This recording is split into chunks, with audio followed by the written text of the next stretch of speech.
চলো দেখে নিই তোমার পার্টনারের কারেন্ট ফিলিংস আজকে কি আছে। Current feelings of your partner. First card king of cups.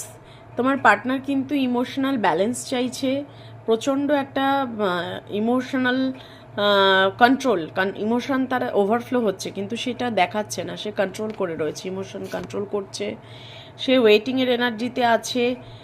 কোনো ডিসিশন নিতে গেলে মানে ভাবনা চিন্তা করছে যে কি করবে না করবে, একটা ওয়েটিং এনার্জি অবশ্যই আছে।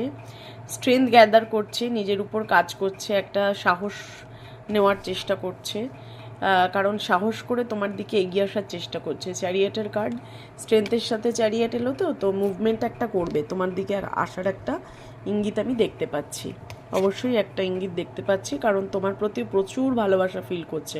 লাভার্সের এনার্জি তো মারাত্মক একটা মানে প্যাশান, হ্যাঁ, তোমার সাথে একটা অ্যালাইনমেন্টও ফিল করছে। আর একটা লাস্ট কার্ড দেখে নেব।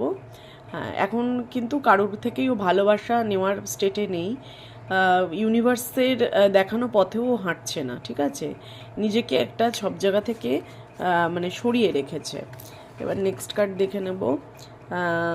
8 অফ পেন্টিকেলস। ও কিন্তু তোমাদের রিলেশনশিপটা নিয়ে কাজ করতে চাইছে, নিজের মানিটারি স্টেবিলিটির উপর কাজ করতে চাইছে, রিলেশনশিপটাকেও কিন্তু ভ্যালুস দিচ্ছে, এমন নয় ভ্যালু দিচ্ছে না, কারণ ও তোমার সাথে একটা লং টার্ম কমিটমেন্ট চিন্তাভাবনা করছে।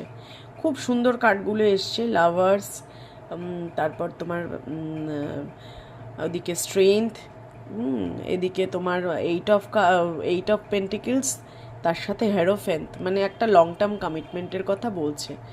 ও কিন্তু একটা তোমার সাথে এবার লং টার্ম রিলেশনশিপ চাইছে। Please claim this energy.